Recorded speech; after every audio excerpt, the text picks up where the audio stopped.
Embiid might be the pettiest, great player that we have in the league. Hello and welcome to the Athletic NBA Show. It's Friday. I'm Dave DeFore, and that, of course, means it's Nerder. She wrote, joining me as they do each and every week, my guys Mo DeKeel and Seth Partnow. What's up, fellas? What's up, Super Dave? Super Dave. Yeah, your intro makes me think I'm at like an EDM show waiting for the drop. We just need him to start just going like this, like an EDM DJ or something. I mean, you got the headphones with on, the headphones and everything. Yeah. Just have it like the one ear and just do the bop sort of thing. You might be able to do the whole thing. I'm more of a lo-fi guy, a little laid back. But I don't think anybody's showing up somewhere to listen to lo-fi.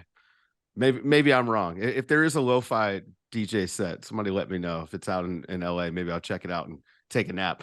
Guys, it's rivalry week. Spicy.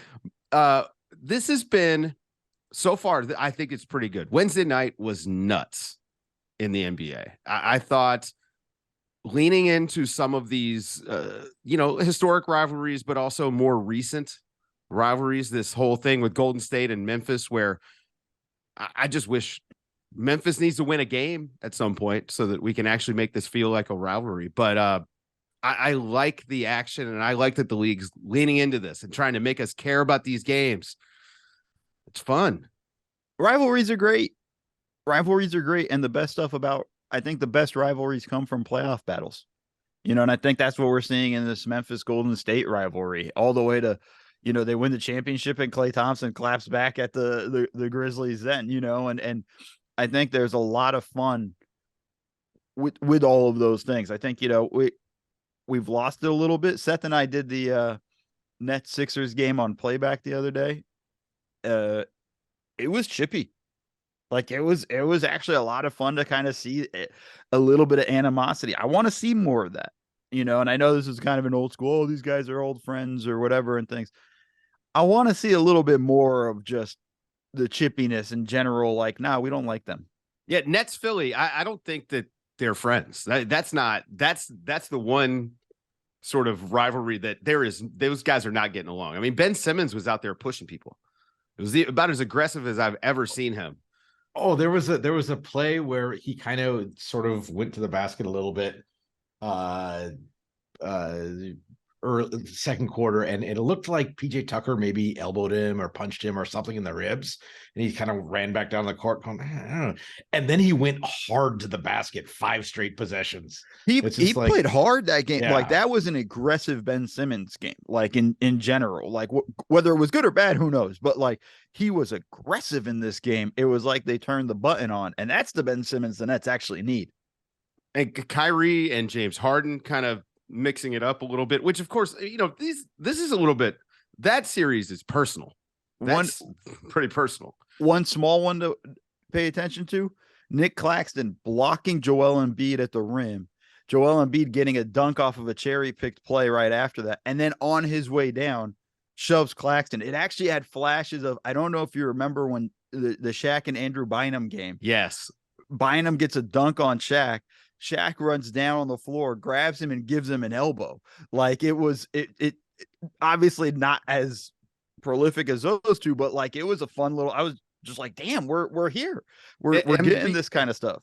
Embiid might be the pettiest, great player that we have in the league. Like if we're comparing pettiness to actual playing ability, he might be at the top of the list. I mean, you talked about Ben Simmons coming out hard. Embiid, I thought, came out hard. I mean, he was very physical inside, and every time Ben Simmons was guarding him, especially on a post-up, he was trying to take it to the rack. He looked like Shaq. I mean, it was. Do we have to get these guys pissed at each other to get this kind of game? So this leads to my favorite thing, which is shithousing. Yeah. Now, if you don't know what that is, it's a term that has mostly been used in soccer, but I think it's fairly self-explanatory. And Joel Embiid is the number one shithouser in the NBA. Him coming out with like the Degeneration X tweet at Kevin Durant after this game, like, yes, maybe not like dislike each other, but we talk so much about wanting these regular season games to matter. if these guys are competitive enough that if you give them that spark, it will matter to them, and if it matters to them, it will be compelling. This is the argument in favor of the midseason tournament. If the players care, it will be good. Now, that also leads me to maybe my least favorite thing, which is the double tech. It's like, this is good. This thing is like, stop it. Stop, like get out of the way. Let this happen. You are removing the thing we most need by guys like Nick Claxton and Embiid are just jawing back and forth. And great. Nobody's going to throw a punch. Nobody's fighting. Yeah, Like, Joel Embiid is not something happen anybody. first. Yeah. Let something happen. Maybe if there's a scuffle in a game and people start to get chippy and we're like, no, we're done. Let that happen first before we just like stop intensity. Wednesday night was insane for technicals, double techs. Steph Curry gets ejected for throwing his mouthpiece, which, by the way, I mean, yeah, you're gonna get. You got to. You can't even excuse it, and it sucks because Steph should know better. But it's like the second or third time this has happened. He's done that too, isn't it? Yeah, he's gonna have to lose the mouthpiece. I just he can't be trusted with it. But you got to let these guys. You can't set it up and say, okay, Philly, Brooklyn, we know you actually don't like each other. Now come play against each other. Play physically. We want to see you compete. But the second that it starts to get that interaction between Claxton and Embiid in particular, that's just basketball, man. That's two guys who have been banging all game long, catching their breath at the free throw line. And respect to Claxton, did not back down because Embiid is, I mean, number one, he's a large human being, but he's also one of the top 10 players in the league. And Nick Claxton, in that game, 25 points, 11 rebounds, had that big block on him. He was on the dunk. Great. He was great fantastic in that game. But it just goes back to, the shit housing and the rivalry and stuff. That all has to happen organically. There has to be that dislike. And I honestly think a lot of that comes from meeting teams in the playoffs all over again. I think we missed an opportunity with Miami, Boston, just because guys were out for Boston for the most part. And Jimmy was out in that game. But like, they've met in the playoffs a lot. You're hoping there's a little more animosity. There's not that much, but you would hope, it's not what we're getting in the old days of New York, Miami, and that kind of heat there. But there's definitely tension with some teams. And I think there's a lot of fun ones there. And I think we need to just kind of don't force the issue. Just let it develop organically. And I think, again, ultimately, I think playoffs, especially within the conferences, this is why I'm against actually doing 1 through 16. I think having the conferences there, it sets it up to happen more often. That's a good point, Mo. I think I agree with you there because, and also it's just cool, especially the regional rivalries. Like, I mean, that's fun. That's old school sports. That's the stuff that we're supposed to, like enjoy. It's fun. It would have been great for the Lakers to be good during the Golden State run because of the SoCal NorCal rivalry, which, by the way, really in the brains of most NorCal people, most SoCal people don't really give a fuck. We don't think about them. But that's kind of just, it would have been fun to have that sort of thing and that mentality there. But I think that, but that's the kind of stuff you need. Some of it's just luck. Teams being good at the same time. You had that with Houston and Golden State for a bit and having that rivalry and then them meeting a couple of times in the playoffs. I think that's where we get it. You can't manufacture it. Got to have it organic. I think you can manufacture. You can do something. 1 through 16 is bad. Letting the number 1 seed pick their opponents. This is something I've been like, you can. And then in the NBA though, that's just going to be, I mean, the team that they pick, they're just going to windshield them. It's just, I don't think you'll. But it's like, oh, you did that. Like, but then what if that's an up and coming team or an injured team or something? It's like, oh, I remember last year when these like to be an NBA player, there are many of them carry, not just chips, but logs, forests on their shoulders. And you're telling me 2 years ago, you decided you wanted to play us, and we weren't even the 8th seed, and you decided you wanted to play. Oh, I don't think that would happen. I don't think it would bring the rivalry the way we would hope it would. And part of it too, and part of the problem with the rivalry stuff, and this is everybody, is that player going to be there in 2 years? Mm. You know, and you're going to have that sort of thing. I mean, hell, I was part of the Clippers-Memphis rivalry. That was intense. I mean, to the point where Marc Gasol was looking at our advanced scout when he was at games and would literally just give him I want you, you know, kind of stuff. Like, we want you guys. Like, would literally say stuff to him like that.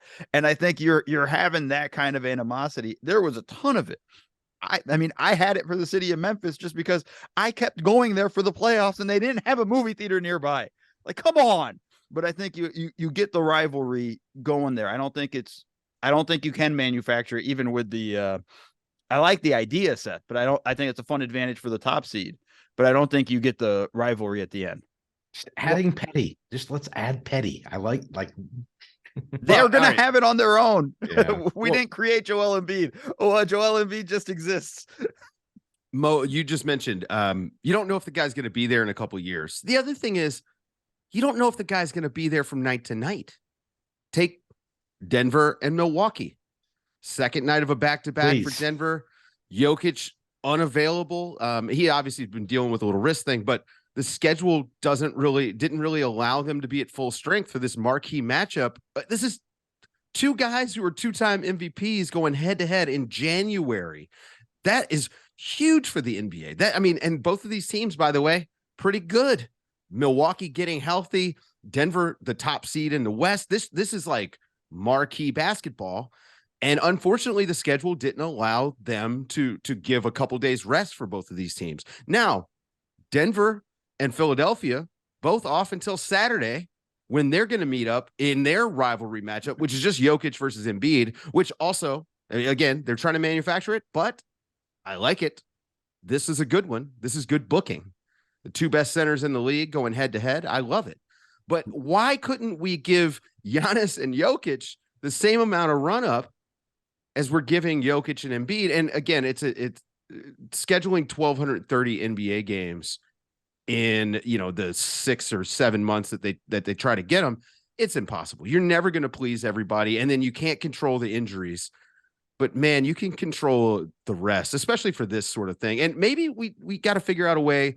If you're going to do rivalry week, these guys need to play fewer games for like a couple of weeks around rivalry week. Really build it up, make it a special thing, make it something that the schedule is geared up for.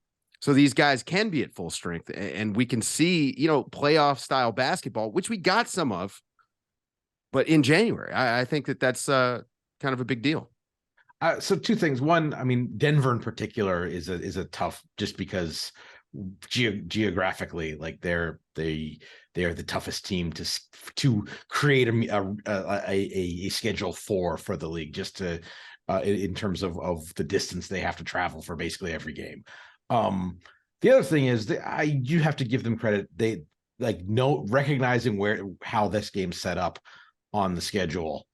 That wasn't the national TV game, at least. Right. Like the national TV game was Brooklyn, Philly, which was protected. So I think, as you say, would you like the meeting, the one meeting in Milwaukee of the year between the guys who won the last 4 MVPs? Would you like that game to be protected? But I don't know how much you can, you go through this, how many of those little things, the Mavericks are playing the Hawks and it's Trae Young and then Luka Doncic every day.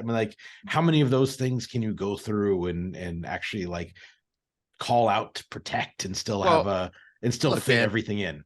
Let's just be honest. Charlotte, Orlando, that's the rivalry. You guys can play each other. You do whatever, right? You just use the teams that don't have rivals to set up the schedule. Houston, you're not nobody's table. Rival right now. Yeah. Use the kids table teams to set everything up. But this circles back to our conversation a couple weeks ago about, the schedule and what changes should be made. And there's a report today that Sinclair sport channels are preparing to go bankrupt. That would include the Bally Sports Regional Sports Network, which the regional sports networks are the single biggest obstacle to modifying the schedule. They are the ones that, they need the content and they have the least flexibility. So I wonder, guys, as we're looking ahead and look, we don't work on that side of the game, but we certainly know a lot of people that do, and we talk to a lot of people that do. I wonder if this bankruptcy might lead to a restructuring of the way that the league deals with these regional sports networks. Yes, I mean, I think that they're going away just to begin with. I mean, they're going to be they're the canary in the coal mine of the cord cutting. But beyond that, I think it's so much of the sort of sanctity of 82 games is, as you mentioned, the fact that like that's inventory for the RSNs. They like for in terms of ticket sales, if you have 5 fewer home dates, you can probably make a lot of that up by per unit increases. People aren't going to pay more for commercials because there's 5 fewer nights. Like they're getting exposure at 8 p.m. on whatever weeknight. So that's where the money would just definitely be lost. Like it's not the national money. Like they're still going to have the games on Tuesdays and Wednesdays and Thursdays, and those games will probably be better because for all the reasons we've talked about. But that's where the revenue bit comes from. And if that model's going away, why we should get ahead of that as a league and not use that as a constraint anymore and start to envision what the world looks like past that, because the world is going to be past that pretty soon. I also think just if there are fewer games and that's fewer live TV things, you can actually even make a little more on the advertising, because there's not another opportunity there. We know the way cord cutting's going. I DVR everything still and fast forward through commercial. We know how that whole world has changed in that sense. And I just think the number 82 is just so, all right, let's just do 82 games. Like it really wasn't anything more than we need to play a crap ton of games because we need to make a ton of money. And at the time, there wasn't as much cross country flying when 82 first started to come around. Everything was really kind of just centralized pretty close for the most part. And I think there's a lot of that stuff with it. I think when you look at the regional networks, and Seth, I'm with you. Like that model is broken and is going to be gone. I think honestly, it's one of those things. I actually think the league should just take over and just start doing that, and at least offer it to every team in that sense, because I think like the Lakers would be against it probably because they have such a great deal with Sportsnet, with Spectrum. And I think you at least create that opportunity there for the regional areas. Because then we also have situations where, like we talked about Denver, nobody could watch Denver. The Nuggets in Denver, they don't get to watch the Nuggets. Like that's a massive problem. I went through it with the Dodgers here in LA. Like it's an issue. And I think those are the things there with the regional sports network we kind of got to get away from. And the last thing, we can't let the money, we can't let we need these games because we need this X amount of dollars really be the problem. To quote Mark Cuban, pigs get fat, hogs get slaughtered. And if they're just going to keep trying to just make a whole crap ton of money out of this, they're getting slaughtered, and it's going to hurt them. You can't expect the league to turn down money. Like I think that's a thing. Like between the NFT thing and the Top Shot, this league is not turning away any money. And if 1,230 games, it's a bulk television product, is what they sell. That's it. They sell bulk television, and this is like baseball, and this is where all that value comes from. But you can't step over dollars. I wish they would change their mind. You shouldn't step over dollars to pick up pennies, and that's what they're doing. When the fact is, we don't have guys playing. And yes, I think 72 games is the right number. Just completely eliminate back-to-backs, and then from there you can start building in structure to try to even more reduce resting, because I think the majority of resting comes from back-to-back nights, and I think that's kind of one of those things that nobody really wants to acknowledge, because everybody just says, oh, well, they'll just play 58 or 60 games if we cut it to 72. I don't think that's the case. I think we'll get more games out of these guys if we cut it down to 72 and just completely eliminate the back-to-back. Plus, and then you have more viewers. The cost to the team of sitting guys if you're only playing 72 games. Like, think if there's look at the Western Conference now, and if there's 20 games left in the season instead of 30 some.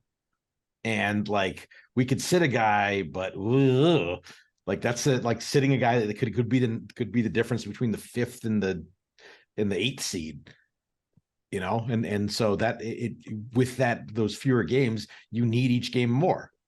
Well, also, and from a marketing perspective, if you have more time between games, it's more time to build up anticipation for these games. You make them a bigger deal, and maybe the difference between 82 and 72 doesn't change the zeitgeist. But to me, I think it does, because the games inherently have more value. Every game, this Warriors-Memphis game may mean nothing in the standings, but if you had 10 fewer games, it might. So even just removing the bad news story of I flew with 500 miles to watch Steph Curry play, and all I got was this lousy mouthguard in the face and a $200 ticket. Yeah. As we're recording, the Sacramento Kings are 27-20. They're the 3 seed. They have a 2-game lead for the 3 seed. And we're joining the bandwagon, guys. Everyone's talking about the Kings. This is really our first time digging in. Is this all Mike Brown, guys? Is he the coach of the year? Is that where we're at? 47 games into their season? It's got to be under consideration.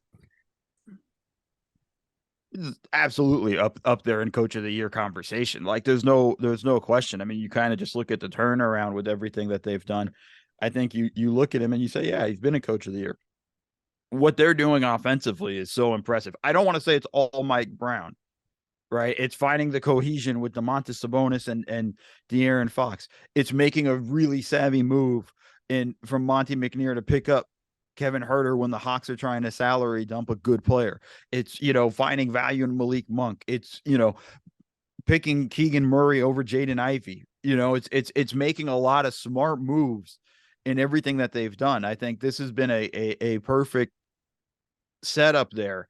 And I think Mike Brown has done a phenomenal job with this team offensively. I think everything they're doing and the flow they have with everything, it's awesome. And he's keeping them engaged. He's keeping them going. I think this is a lot of fun with that. I think I don't know if he's coach of the year, but he's damn sure going to be in the top 3. I mean, they haven't made the playoffs in forever. And it seems like they're going to make the playoffs this year. Offensively, when you go to Sacramento, you have to score 125 points, period. They're going to score. And that's, extremely powerful, but it seems like they really they are always scoring. And the difference is if they can get stops or not. I haven't seen anyone consistently shut down Sacramento's offense. And I'm not the biggest Sabonis fan, but man, he looks really good running that offense out of the high post. I got to give him some credit there, guys. This is sort of the what we didn't get to see enough of in Indiana. If you liked Sabonis, like the sort of the turbocharged version of a Princeton style offense, where you bring the big man up off the floor and you use a bunch of cutting, a bunch of off ball movement. The segment that he and De'Aaron Fox did on NBA Today, where they were just talking about like their elbow handoff, the options they run off that and how that's impossible to guard. It's just like, first of all, that was great TV. Second of all, like, yeah, good luck with that, especially when you have, multiple shooters around that. And I think in some ways that's as much as anything, that's probably as good an illustration we can get of why the NBA is in such an offensive heyday. Is, you've got this very gifted, offensively talented center who's maybe not the best defender. And it seems like, when faced with that choice, 20 out of 30 teams are choosing to go with the offensive guy over the defensive guy. Yeah, this is a really interesting squad just in general. I think just the most important thing is they got the chemistry right. The vibes are great with everything. And I think that does start with you get that from coaching from Mike Brown in that keeping everybody going. The rotations are pretty solid. Trey Lyles had a monster game this week, like just a random moment, shout out to the playback guys for Trey Lyles time. I think you just have a lot of those guys kind of stepping in and nobody just kind of bats an eye. I think a lot of people are looking around going like, what can they do at the trade deadline and things like that? Like they need rim protectors and stuff, but I don't think they need to do that now. And I think more importantly, I think the bigger thing right now is just roll with what you have. And let's see how this thing finishes right now. And then you tweak later. Right now, don't tweak in the moment. They're rolling. And I think this is a very interesting squad with just the chemistry and the vibes that they have. Yeah, I mean, they extended their front office. The Monty McNair gets a multi-year extension. Wes Wilcox gets a multi-year extension. Halfway into a successful season, which, all right, I would say go ahead and jump the gun. You don't want to lose those guys, but also, maybe pump the brakes is 1 year. You're the Kings. Be careful with the jinx. You're the right. Kings. The jinx is we've seen it too many times. But my theory here is this is a commitment to the slower build. It's a commitment to not go and just say, hey, we're going to push a bunch of chips in and do whatever. And this is a team that, I mean, they have the offensive firepower. If they can just find a way, their defense is not good. It is a little bit better than it has been. And I know, Seth, you're about to bring up the bad shooting luck that they've had, but I think trying to find a way to raise that defense this summer is going to be that's priority number one. And I think they ought to wait until the summer. Don't make any moves at the trade deadline, stand pat, roll through. And hey, look, you could probably improve this team on the margins, but you're not going to get the guy that you need. Miles Turner might be a free agent this summer. Miles Turner's a guy who, next to Sabonis, we already know. I mean, not Miles Turner, but someone in that ilk that can actually provide some rim protection. They need a bit of a rising tide on defense. I think that'll be their summer project, but I really hope they don't make any moves. Let me ask you this question. Can Sabonis play with the rim protector? Like we saw it with Miles Turner. Are we going to what I would have said, okay, a rim protector that could shoot. He just left one. It's one, yeah. It's an interesting conundrum in terms of team building, but that's also future Kings problem. Right now they just need to make sure they finally break that record and make the playoffs, because it's important. That's their Super Bowl. That's their championship. Make the playoffs, even if you get swept in the first round. Freaking your championship right there. And then work on the rest. Work on it from there. Seth, let's talk about the defense a little bit. What's going on with their three-point shooting defense for this team it's not been good. And I think that's part of the reason. It's almost like an anchor on their defensive rating, where it's a little bit artificial. No, I think so. They've had pretty solid defensive metrics all year. They do not allow a particularly high shot quality of opponents. Now, some of that, shots at the rim are higher quality against them than it would be against some other teams because of the poor rim protection. But the biggest thing, as you've alluded to, is start of the year, opponents were just drilling threes against them, and their defense was, bottom 2, bottom 3 in the league. And as frequently happens, sort of over the last bit, it's kind of gone the other way a little bit. Now they're basically about even on 3-point shooting luck over the season. And, from a narrative standpoint, it's they're playing much better on defense. Well, they're probably unsustainably okay on defense right now because it's sort of gone the other way. But on balance, they're, are they a top 10 defense? No. Are they probably overall average-ish, maybe slightly below? I think that's plausible. And you get the best offense, and we're top 3 offense in the number 16 defense, and that puts you at the level of a solid playoff team that could maybe threaten the second round, which I feel like that's a pretty fair description of where they are on the evidence we've seen this year.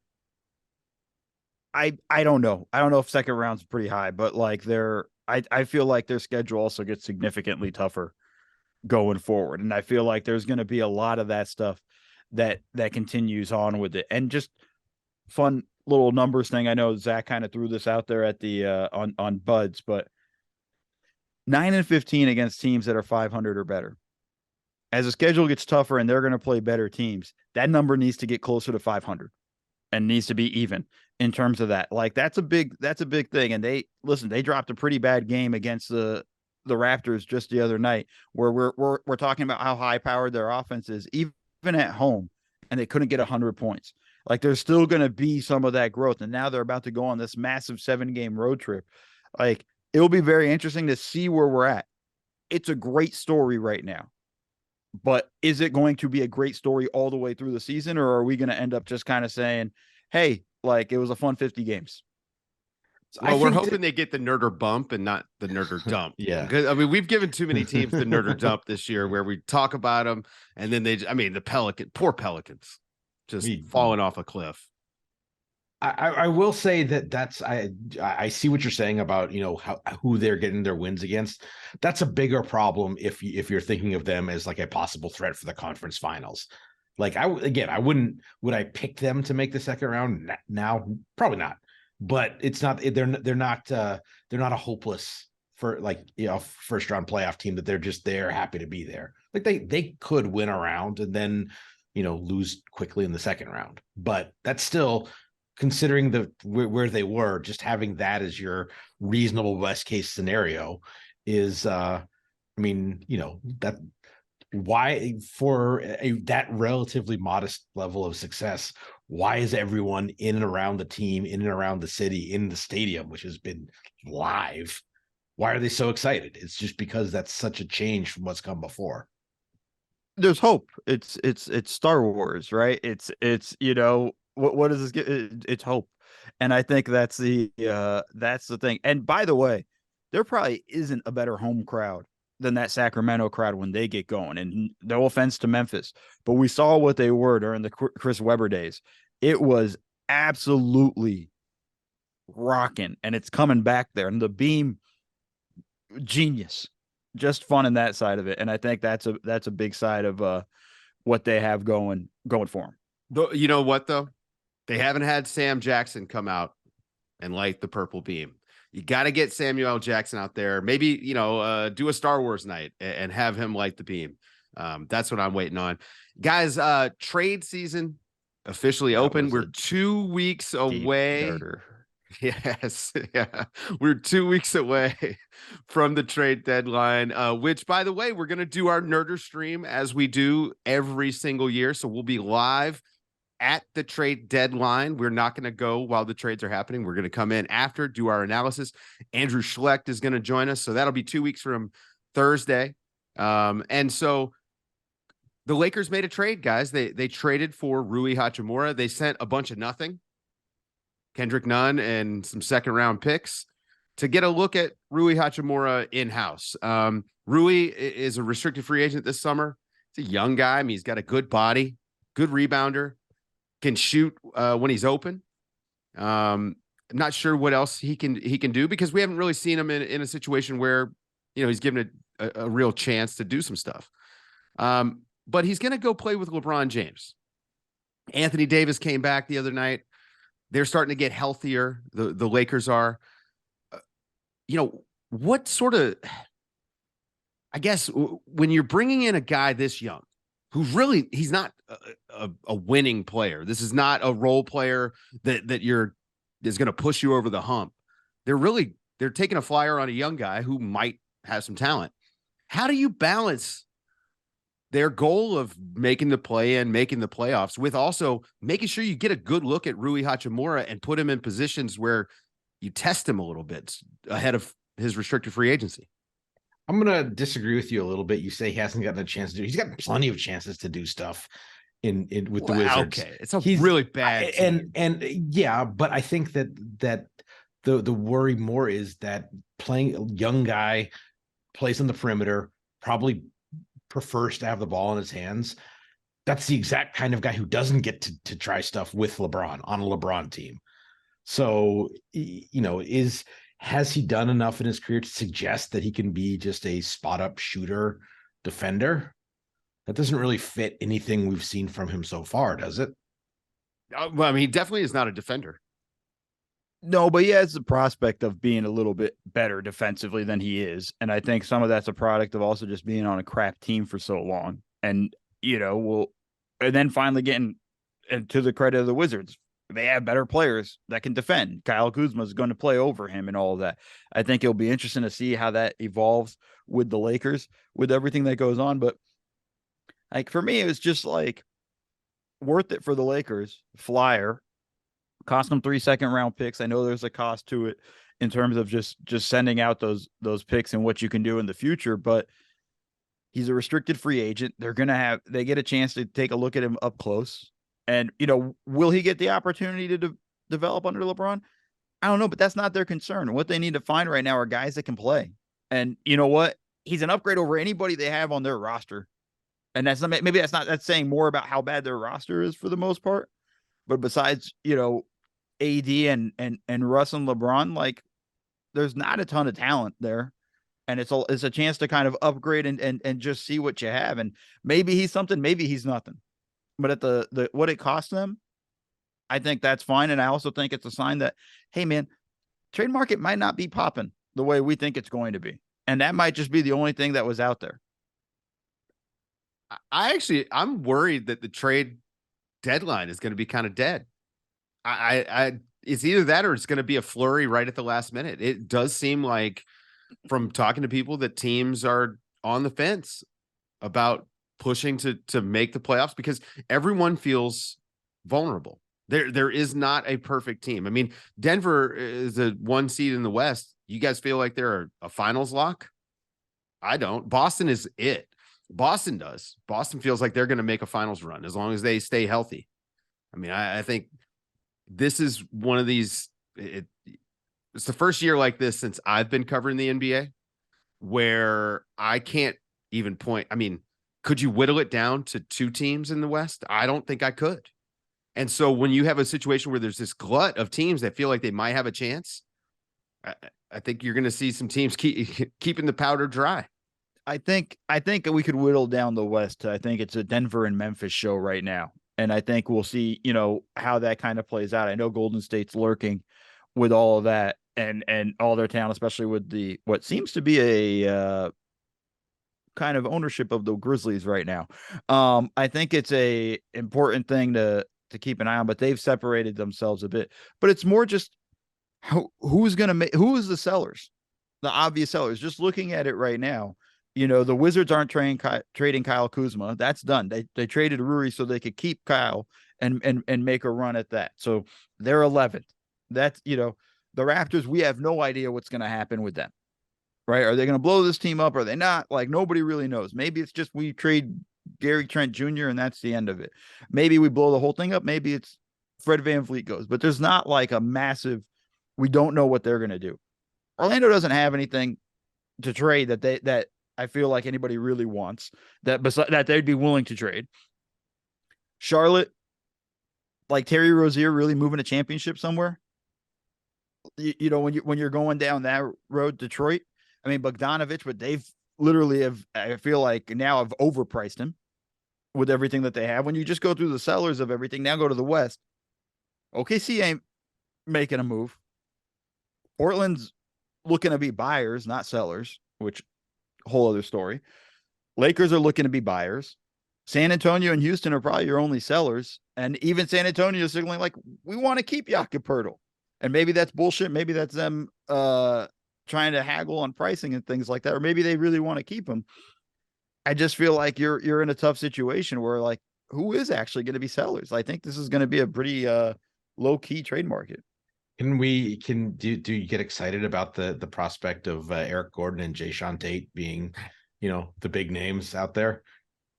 I mean, the Rockets have been trying to get a first round. Gordon. They've been trying to trade Eric Gordon for a first round pick for 3 years now. You would think at a certain point you lower the price after the second year where you don't get anything for him at the deadline. But it's pretty interesting. Just that's a whole scenario, right? So, like, are they even sell? Like, when you look at the list of who's going to sell, who? I think our only hope is Toronto just decides to just push the button and blow it up. I think that's the only chance. Okay, but the reports that, like, what Toronto is seeking for some of their players feels like a lot. Now, maybe this is just, hey, trying to squeeze the market a little bit, but like, is anybody going to give up like a first round pick, I guess, for Fred VanVleet? It would have to be lottery protected, I'm assuming, but I mean, he's an expiring contract. He's also a 5'11" guard.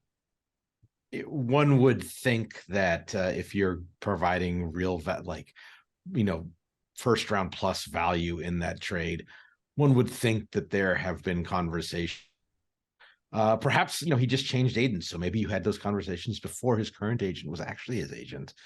And then it wouldn't technically be tampering. Who's his new agent? He hasn't picked one yet, but I'm looking forward to the announcement from Clutch on February 7th. All speculation. All speculation from me, folks. Completely reckless. But I just think, again, too, the teams that are sellers don't really have anything that's going to be really moving the needle.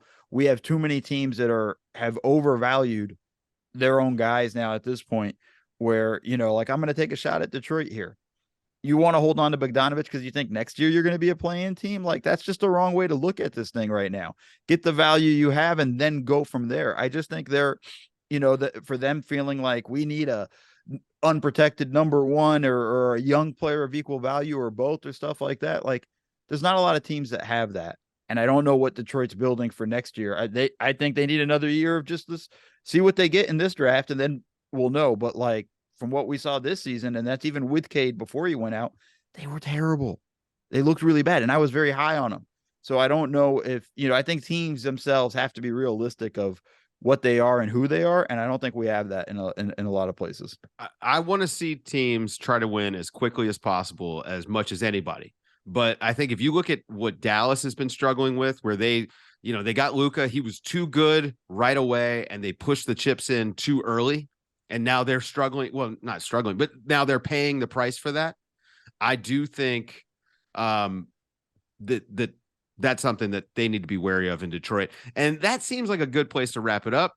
For Seth Partnow and Mo Dakhil, I'm Dave DeFore, and this has been Nerder, She Wrote.